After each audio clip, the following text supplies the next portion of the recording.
Et bonjour à tous et bienvenue sur la chaîne de Dan Lorcana, j'espère que vous allez bien, moi ça va extrêmement bien et on se retrouve aujourd'hui pour une decklist qui a fait top 1 sur Lorcanito tout simplement, mais je vous en dis pas plus. Avant de passer à la decklist, je vous rappelle que vous pouvez d'ores et déjà liker, commenter et partager cette vidéo, voire vous abonner à la chaîne pour ne pas rater les prochaines. On remercie également Oupi, le sponsor boutique de la chaîne que vous retrouverez du côté de Salange dans le 74 ou bien sur leur site internet oupi.eu. Que vous aimez Lorcana, les TCG ou l'univers du jeu de société en général, foncez sur leur site internet, vous retrouverez évidemment le lien dans la description, tout comme le lien vers la decklist, le lien vers mon Instagram et le lien vers le Discord de la team Alter Ego. N'hésitez pas à nous rejoindre dessus, plus on est de fous, plus on rit, et on passe sans plus attendre à la decklist, une decklist violet-grise. Alors violet-grise c'est déjà un excellent deck dans la méta, et là le créateur du deck a choisi de le tecker balai pour gagner en pioche et surtout en violence de l'or, en vitesse en tout cas de l'or, notamment et principalement grâce au maître des balais, le puissant sorcier Yensid, une 1-3 pour 2 ancrable killer 1. Lorsque vous jouez ce personnage, si vous avez un personnage balai magique en jeu, vous piochez une carte et tant que vous avez 2 personnages balais ou plus en jeu, ce personnage gagne 2 de l'or. Donc pour récapituler, vous la jouez, si vous avez un balai vous piochez, si vous avez 2 balais ou plus, elle l'or pour 3, c'est tout simplement très fort. Elle possède une carte enchantée qui est plutôt jolie, même si on dirait un petit peu un méchant. A priori non, c'est un héros et un mage, moi je trouve qu'il a l'air un petit peu méchant, mais voilà, bref, c'est une carte très intéressante qui peut potentiellement porter un archétype balai, et en tout cas c'est vrai que dans la méta le violet gris est déjà très fort. Pour évidemment jouer cette mécanique balai, on embarque les balais magiques, les fameux Cantrip pour 1 ancrable, une 1-2 chaque fois que vous jouez un autre personnage. Vous pouvez bannir ce personnage-ci pour piocher une carte. Ça leur 1. Pourquoi est-ce qu'on dit Cantrip avec l'accent anglais s'il vous plaît? Tout simplement parce que c'est une carte qui pour 1 peut se recycler en vous faisant piocher une carte. Donc en gros vous payez 1, vous défaussez d'une carte et vous repiochez une carte. Donc en gros c'est comme si vous aviez pour 1 fait tout simplement un recyclage puisque vous avez changé une carte de votre main. Donc c'est évidemment très très fort dans Lorcana. Le violet est un peu le roi dans tout ça. L'autre carte qui donne de l'intérêt en ce moment à l'archétype balai, c'est évidemment le balai magique nettoyeur aérien pour 2 ancrables, une 2-3. Durant votre tour, ce personnage gagne insaisissable et il l'or pour 1.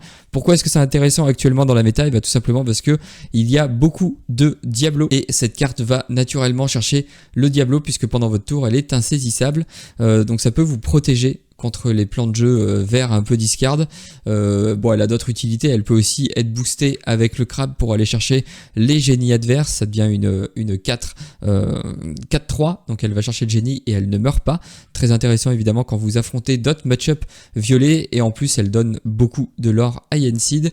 Sinon on prend les autres cartes pour 1 un petit peu classiques, 3 Chernabog, 3 Diablo, des cartes qui se recyclent d'elles-mêmes, 3 Madame Mime Serpent pour pouvoir avoir une présence sur le board un peu plus forte, notamment si vous jouez contre du gris et que vous êtes premier joueur, parce que si vous êtes deuxième joueur, attention, je vous déconseille de poser vos T1, sinon ils vont juste se faire gérer par la Cendrillon adverse ou par les chansons adverses en tout cas.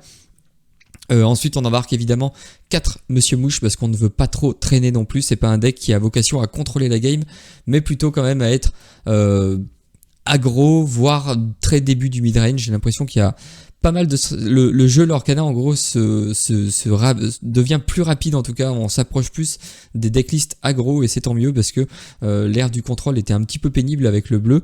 Donc là ça nous propose d'autres plans de jeu qui fonctionnent. 4 profs, alors c'est pas un tour 2 hein, évidemment, il faut le jouer quand vous n'avez plus de cartes en main puisque lorsque vous jouez ce personnage vous pouvez défausser votre main pour piocher 2 cartes pour 2 non ancrables, une 1-3, donc il vous fait piocher 2 si c'est la dernière carte dans votre main. Pour finir les parties, là on a un petit peu le package qui va vous permettre de finir les parties, c'est évidemment le Cobra géant, la nouvelle carte du 7-7, dissipation 4-4 pour 3, donc déjà des stats très intéressantes.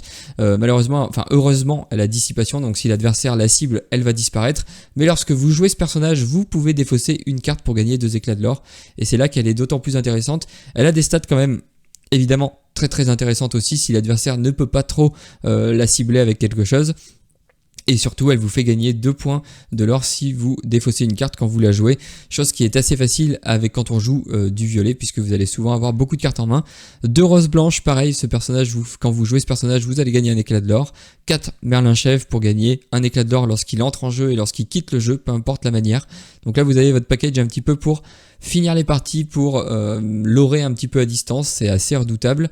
3 Merlin Crab pour du coup rentabiliser un petit peu des fois les petites créatures, aller prendre un petit peu des trades qui vous arrangent et qui n'arrangent pas votre adversaire, pour donner un peu de peps toujours, pour aller chasser un peu les diablos adverses ou les insaisissables adverses. Évidemment vous avez Peter Pan, Trouveur d'armes, charge insaisissable qui donne charge à vos autres personnages avec insaisissable. Donc évidemment votre balai magique aura charge pendant votre tour, ça peut être intéressant. 4 pattes parce qu'on joue du gris et qu'on veut pas se faire trop martyriser par des decks qui vont abuser des chansons, le style song, le rouge bleu. On peut timer ses pattes pour les gêner au plus. 4 génies pour avoir un petit peu de pioche quand même, on a quand même pas mal d'outils qui font piocher, Yensid, Prof et le génie, pas de lapin. Je pense que c'est parce qu'on a les Yensid. On n'aurait pas les Yensid, on aurait peut-être... Déjà on jouerait pas balai et je pense que le Yensid nous fait suffisamment piocher pour pouvoir se passer des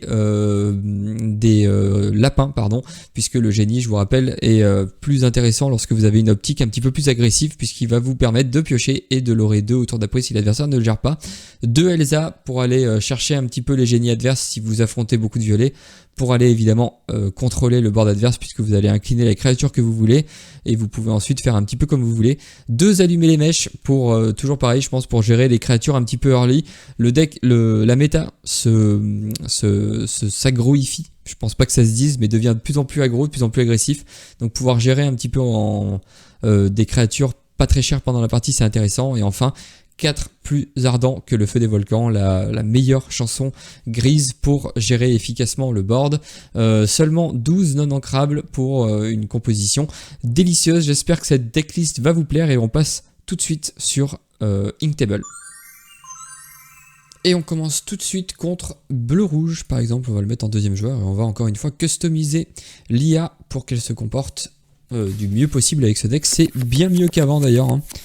Avant c'était vraiment une catastrophe, Doc on n'en veut pas, on veut aller quand même assez vite, donc on aimerait trouver Génie, c'est pas mal, mais bon, le tour 4, est-ce qu'on veut le garder en main?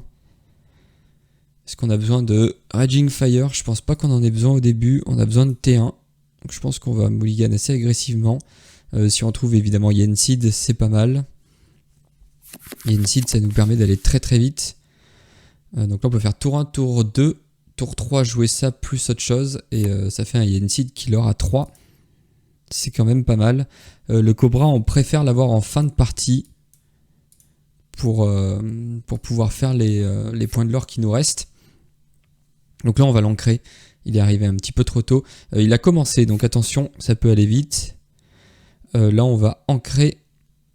Je pense que le crabe, disons qu'au tour 3 on a envie de jouer de curver 2 créatures pour donner en plus à Yensid beaucoup de l'or, donc je pense qu'on va plutôt se débarrasser du crabe ici. On va jouer Yensid, on va pas faire son effet, par contre lui on va résoudre son effet, ça nous fait piocher. Ah, on pioche un autre T1 et on va partir à l'aventure avec notre balai. Il ne peut pas le prendre sauf s'il craque sa vitalisphère, mais bon, je l'imagine mal le faire. Ah, bon, par contre il a dingo. Ça casse un peu notre plan de jeu. Là je pense qu'on va plutôt jouer un mouche. Mouche plus peut-être Chernabog. On pourrait garder le Pat, quoique il a plus beaucoup de cartes en main. Il a plus Flaversham, donc c'est un peu plus compliqué. Je pense qu'on va jeter. Ou alors on a un autre play, c'est tout simplement jouer le Peter Pan. Peter Pan qui aurait rush, il pourrait aller taper là-dedans. Ou alors je pourrais finir le dingo. Et lui ça l'obligerait à venir prendre un trade qui est pas incroyable. Est-ce que c'est un bon plan de jeu? Ou est-ce qu'on veut mettre du board tout de suite et ne pas l'aurer et potentiellement perdre un peu de tour? Je sais pas, je pense qu'on va plutôt prendre le plus tôt. Je vais me débarrasser du corbeau et on va tenter de prendre le dingo.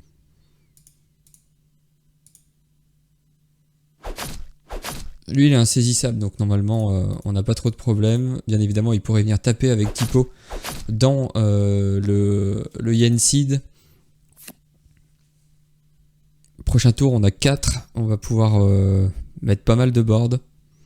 Bon, il avait pas spécialement besoin... il n'avait pas spécialement besoin de le booster avec la Vitalisphère.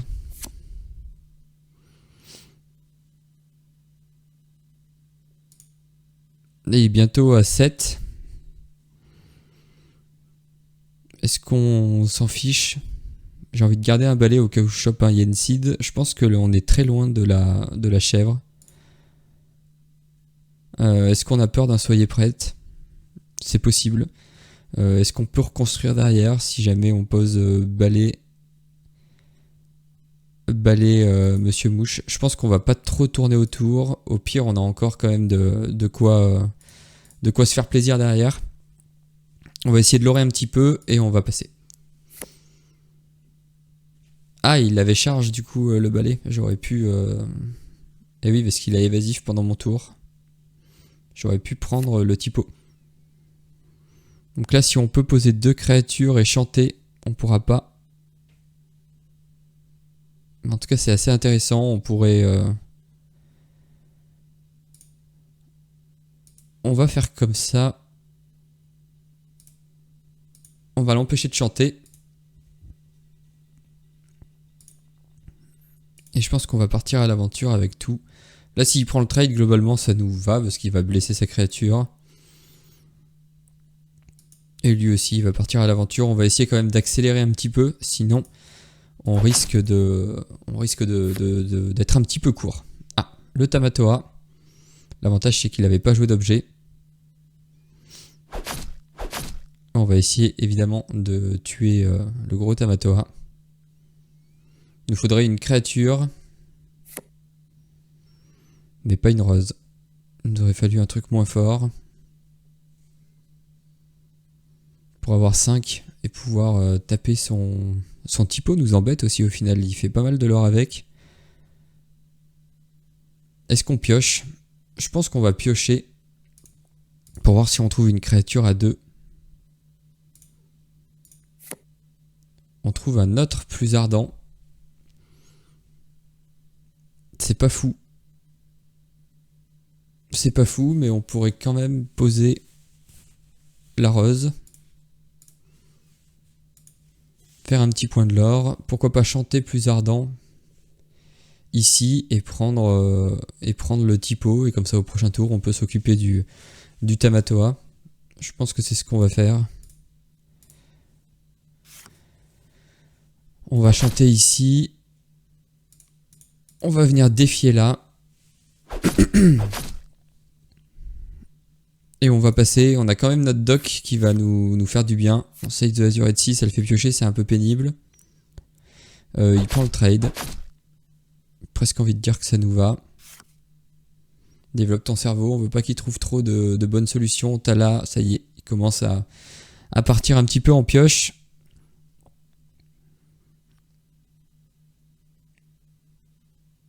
On pourrait finir ici et tuer la Tala. On va poser. Ça nous oblige à chanter. C'est pas très grave. On va chanter pour tuer la Tala. Ensuite on va défier comme ça. Et on va jouer un doc pour se refaire une petite main. Non. Je pense pas qu'on va le faire. Par contre on va draw 2 cartes. Et là on va pouvoir rejouer. Et on va le faire tout de suite. On va jouer un autre balai. Et par contre on va pas le faire. J'ai pas spécialement envie. J'ai envie de garder du board. Alors peut-être qu'il vaut mieux piocher au cas où il est de quoi tout nous détruire. C'est vrai qu'on aurait peut-être... Mais je préfère partir à l'aventure et ensuite détruire. Ça m'embête un peu en fait de les poser pour les détruire. Ça fait bon, du 1 pour 1. Hein. Tu pioches 1 pour une créature que tu as joué pour 1. Mais bon. On pourrait remonter le dock. Ça pourrait être pas mal pour pouvoir le rejouer au prochain tour. Donc là, on va partir à l'aventure avec les 2 balais parce que cette fois... Quoique... Ouais, bon, on va voir si on va le faire. On va partir à l'aventure avec tout. On va remonter le dock, on va sacrifier les 2 balais. On veut repiocher. Là on va remonter le dock, c'est pas mal. On va jouer un petit monsieur mouche. Et on va rien ancrer. Parce qu'au prochain tour, on pourra pas faire les 3. Est-ce qu'on abandonne le plan de jeu plus ardent? Il m'en reste que 2 dans... Enfin un seul dans le deck, j'en ai déjà joué 2. On est à 10. On pourrait piocher. Non, on va passer. Je pense qu'on a un board qui est déjà un peu... Pas menaçant, mais disons qu'il peut... Oula, qu'est-ce qu'il nous a fait là? J'ai pas compris ce qu'il a fait. Ah, il a joué une Madame Médusa, pardon. C'est encore à moi. C'est encore à moi. Ah, j'ai double dock, c'est pas ouf.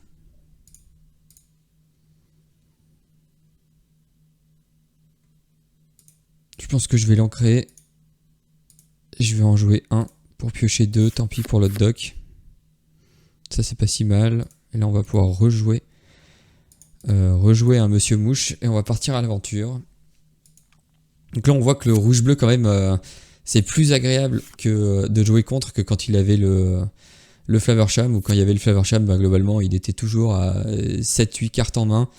Et en fait on avait vraiment la sensation de rien pouvoir faire et c'était très frustrant. Là on pourrait défausser une carte pour gagner 2 de l'or. Ça ferait 2, 4, 6, 7. On passerait à 18. Parce que là si on part avec tout de toute façon...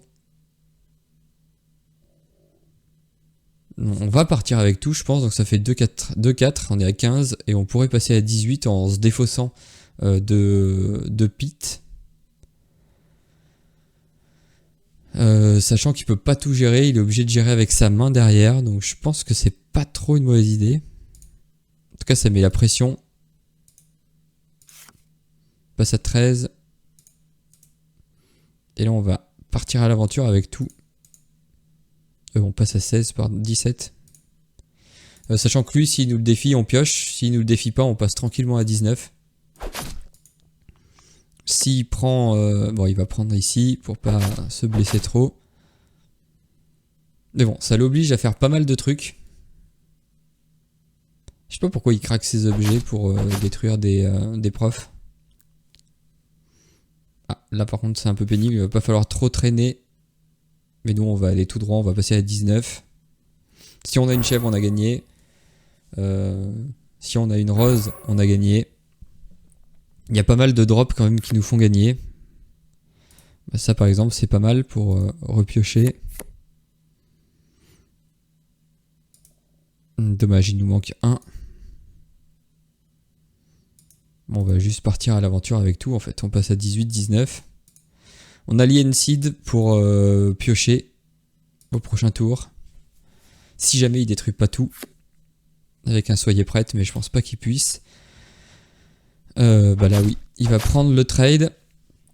Ça nous dérange pas. Il va prendre l'autre trade, il nous donne de la pioche, ça nous arrange. Plus ardent, c'est pas. On aura vu les 4 plus ardents dans cette partie. C'est pas forcément ce qu'on aurait voulu à ce stade de la partie, mais dans tous les cas, je pense que c'est échec et mat. Et là, on a un petit Peter Pan pour finir, et on va partir à l'aventure avec lui, et on va passer à 20. Donc voilà, un deck qui peut quand même reconstruire une fois qu'il a perdu un petit peu sa main et le board, donc c'est assez intéressant. Et puis en plus, il est... c'est le vert violet un petit peu classique, mais avec les balais, je trouve que ça apporte un peu de peps. Les Yenseed sont quand même assez agressifs. Ça peut l'aurer très très vite. Je sais pas si on pourra l'illustrer dans ces parties contre l'IA. Là, je vais le mettre en défaut. Mais en gros, si vous arrivez à avoir un Yenseed et 2 balais sur le board, ça peut l'aurer à 3 et ça va assez vite. Et c'est assez plaisant quand on le joue. Ça, on le veut pas tout de suite. Ça, on peut le vouloir. On veut pas de génie. On a 1, 2, 3, 4. On a lui qu'on a un peu de mal à jouer. Est-ce qu'on veut la rose? J'ai l'impression que la rose, on la veut plus tard. Bon, bah dans tous les cas, on a de nouveau la rose et de nouveau un génie et de nouveau un dock. Bah dis donc, on a jeté notre main et par contre, ça nous arrange pas du tout. parce que on a beaucoup de non ancrables. Et ça, c'est ça va être compliqué. Ça pourrait être très compliqué. Heureusement, on peut piocher hein, avec ce balai.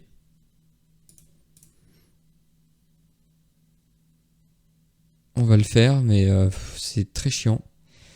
Est-ce qu'on... non, on veut mettre une 2-3 quand même. Je pense qu'on va devoir se passer malheureusement de Raging Fire. Ou alors du Diablo, mais c'est un peu dangereux. Sachant qu'on n'aura qu'une créature sur le board, je pense que... c'est le Raging qui s'en va. Plus ardent. Là, on va piocher. On n'a pas trop le choix. On repioche un balai. Bon, on a un petit peu de chance au niveau de la pioche. Ça nous fait quand même des créatures qui piochent assez facilement. Ouh, là, on a 3. On pourrait poser un balai, poser un Diablo, piocher et voir ce qu'on a. Je pense que c'est ce qu'on va faire, même si, bon, je suis pas hyper fan. J'aime bien... Bon, là, on a un Monsieur Mouche. La question c'est, est-ce qu'on ancre le Monsieur Mouche pour jouer le Diablo? Je pense que ça nous donne beaucoup de pioches, mais bon. Ça nous fait pas trop avancer, par contre ça on va le détruire. Parce qu'on veut pas qu'il pose une Madame Mime Renard au prochain tour.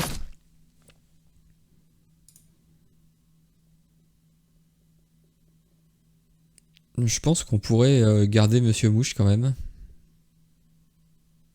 Parce que là on arrive dans les tours où on va avoir beaucoup de pioches. Prochain tour, on peut ancrer Monsieur Mouche au cas où et jouer des génies. Ça, c'est un peu embêtant. Bah là, on n'a pas le choix. On n'a que des non ancrables. Et on va commencer à jouer des génies. Donc ça peut nous faire énormément de bien. On va partir à l'aventure, hein, de toute façon. Il peut bien prendre les trades. Il a que 4 de vie. 4 de vie, oui. Donc on va faire ça comme ça. On a Prof qui pourra nous servir plus tard. On a éventuellement un Cobra pour faire 2 petits points de l'or. Ah, le génie qui arrive. Ah, voilà, un autre génie. Bon, c'est parti pour le génie time. Hein. Ça, c'est pas mal pour aller chercher son génie. On va ancrer ça parce qu'il faut qu'on avance. Et je pense qu'on va juste quest avec tout. Hein. Là, on a un board qui va plus vite que lui. C'est plutôt à lui de nous gérer plutôt qu'à nous. Lui, il aura 4, nous on l'aura 2, 4, 6. Et vu la main qu'on a, on va pouvoir poser un autre génie, voire poser une Elsa pour aller lui prendre son génie un petit peu gratuitement. Il veut faire la course. Je pense qu'on peut dire que ça nous va. On va pouvoir envoyer le balai dans son Pégase. Donc là, on va jouer ça. Elsa, on va lui incliner ça et on va aller lui gérer un peu son board.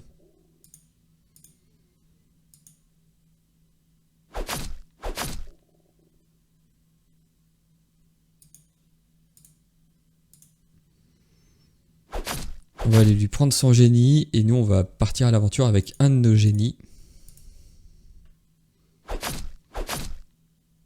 Et le Diablo évidemment, qui lui est là presque que pour ça.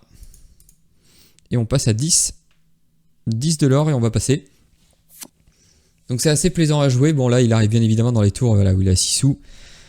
Ça peut être évidemment compliqué. On aurait peut-être pu tourner autour de 6 sous. Mais bon on a de quoi quand même bien reconstruire derrière. Même si ça 6 sous nous embête évidemment. Parce que ça va lorer assez vite et assez fort. Par contre ça et ça c'est pas mal pour aller chercher la 6 sous. Donc au final, dans notre malheur, on a un peu de chance.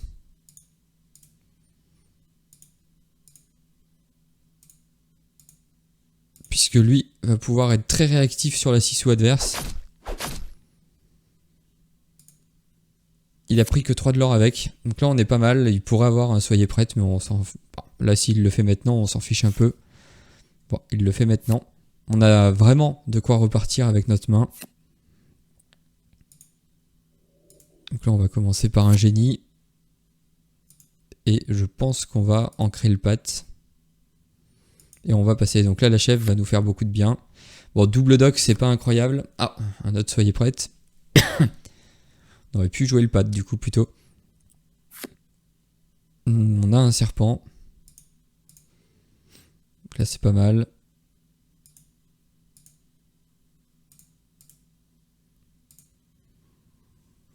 Et on va juste passer.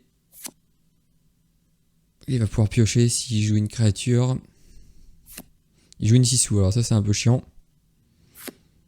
C'est un peu dur d'aller chercher. Par contre nous on a la dose de cartes qui nous font faire du lore. On va le faire, on va pas se priver et on va partir à l'aventure. Donc là on est à 15. On a 18, 19. On peut même, par sécurité, ça dépend ce qu'on pioche. On a un balai. Est-ce qu'on tenterait pas?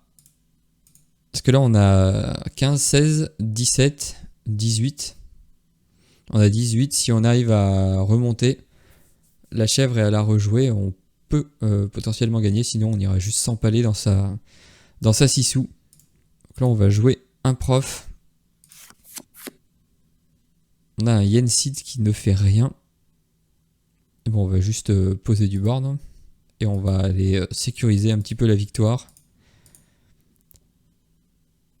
Oui, mais il n'y a pas d'effet là. Ouais, je commençais à me dire, mais qu'est-ce qu'il nous propose? En plus, il nous tue même pas.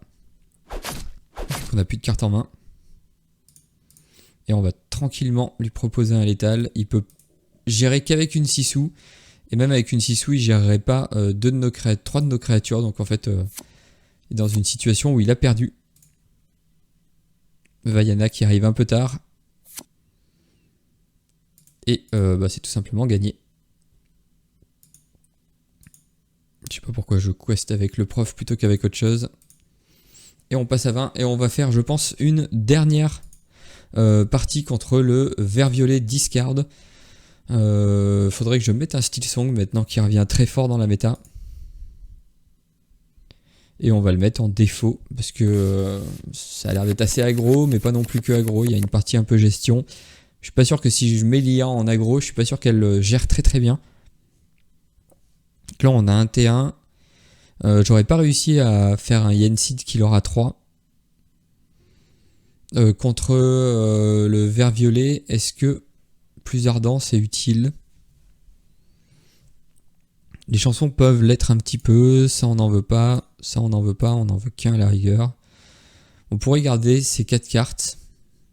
On a le Tchernabog qui peut nous faire piocher si jamais on n'est pas très bien.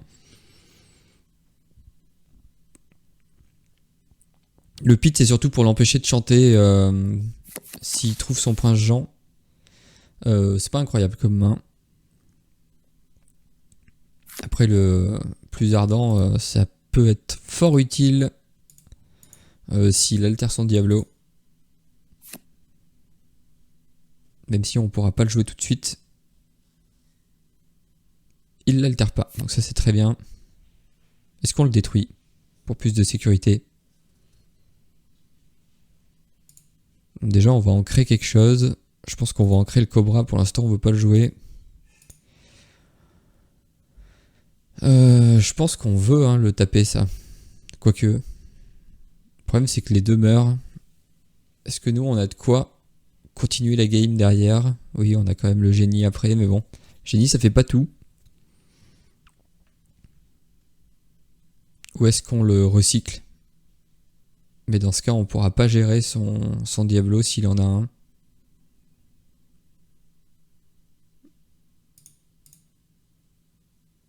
Ah, je sais pas ce qu'il faut faire là. Je pense qu'on va plutôt partir et le recycler. Je pense qu'il l'aurait joué son Diablo s'il en avait un. Alors après il peut toujours le piocher. On va plutôt partir à l'aventure. Et on va le recycler pour piocher une chèvre.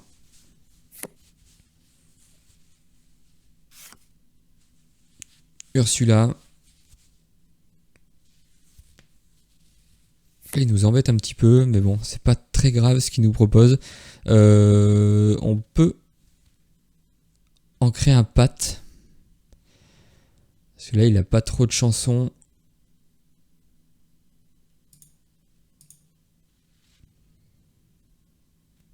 Et est-ce qu'on joue un crabe juste pour poser un crabe? Je sais pas trop. De toute façon, au prochain, si ça peut être pas mal comme ça au prochain tour, si jamais il fait des trucs un peu pénibles, on peut avoir un chanteur pour le plus ardent. On va jouer un crabe. On va donner, lui il va partir à l'aventure, bon il y a le risque qu'il nous le tue. Mais bon, s'il le tue ça nous va, ça veut dire qu'il envoie ses 2 créatures dedans. Donc moi ça m'irait globalement. Oh, il a pas trouvé son Diablo, il a un génie, donc ça y est, la guerre du mid va être déclarée. Nous aussi on a un génie.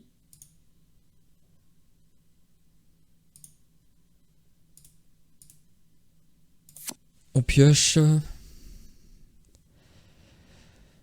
Est-ce qu'on chante ou est-ce qu'on attend en prenant le risque qu'il ait Elsa et qu'il nous tue notre génie? Bon, en tout cas, là, on va prendre ça. Lui, il va quest pour 2 encore. On va voir s'il a la Elsa. De toute façon, on a quand même de quoi répondre. Bon, non, a priori, il l'a pas. Donc ça, c'est parfait. Ça veut dire que nous, on va pouvoir... Ah non, bon, il prend un trade. Quoique si, on peut toujours tuer son génie. Le Diablo qui arrive. C'est pas trop gênant parce qu'au fait, on peut prendre le génie, chanter pour tuer le Diablo et continuer à poser des créatures. C'est ce qu'on va faire. Lui, il va venir chercher le génie. Lui, il va chanter sur le Diablo. On n'a pas besoin de faire plus que 2 personnages, on peut le jouer tout de suite. Et maintenant, on a de quoi poser nos cartes. Est-ce qu'on veut jouer une rose avec le balai magique ou alors est-ce qu'on préfère plutôt jouer le Merlin chèvre? J'ai bien envie de jouer ces deux. Au prochain tour, on joue ça et comme ça après on peut jouer prof. Alors que si on joue ces deux, au prochain tour on peut en créer White Rose. J'ai envie d'optimiser quand même mes gains de l'or. Et est-ce qu'on pioche sur le balai magique? Ou est-ce qu'on pioche au prochain tour après avoir l'oré? Il a pas trop de quoi aller nous chercher lui, donc je pense qu'on peut se permettre de le poser et d'aller l'oré plus tard. Enfin d'aller piocher plus tard. En gros, quand on joue pas contre du gris, je pense que c'est pas forcément nécessaire de recycler son balai magique quand on le pose. Ça c'est un peu embêtant. J'ai envie de garder prof quand même. Bon, évidemment s'il a une deuxième, non il a pas la deuxième. Voilà, on a quand même le board qui est un peu plus menaçant que le sien. On a un génie en plus. Ah mince, ouais bon, j'ai mal joué. Bah non, du coup, là j'aurais pu par contre piocher. Ça aurait peut-être été plus malin.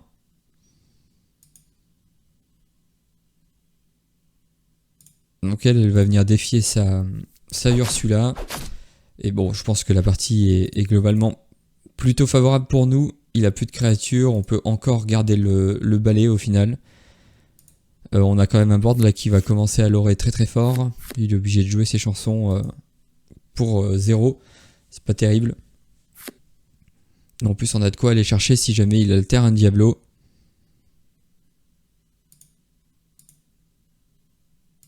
J'ai encore oublié, décidément. Donc là, on va le faire par contre.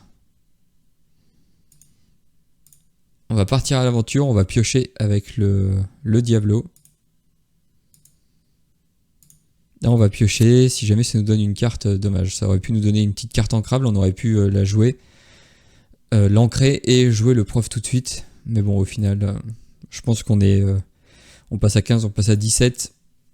Et je vois pas comment il revient. En fait, le vert violet, si on arrive à le mettre derrière en termes de board, normalement, c'est quasiment impossible pour lui de revenir. Il n'a pas de gestion de masse, malheureusement. Donc là, il peut poser tous les diablos qu'il veut. Nous faire défausser s'il a envie. En fait, il n'y arrivera pas à faire plus. Et on va tout simplement s'imposer. On va passer à 19. Non, je veux pas play, je veux quest. Enfin voilà, j'espère en tout cas que cette vidéo vous aura plu, que le deck qui a fait top 1 sur l'Orcanito vous aura donné des idées. En plus c'est un archétype, c'est un deck qui est très méta avec un archétype balai qui est très intéressant. Enfin voilà, j'espère que ça vous aura plu. Si c'est le cas, n'hésitez pas à me le dire dans les commentaires, à liker et commenter et partager cette vidéo, voire à vous abonner à la chaîne pour ne pas rater les prochaines. Il me reste plus qu'à vous souhaiter une excellente journée et ou une excellente soirée, tout dépendra évidemment du moment où vous choisissez de regarder cette vidéo. Allez, salut!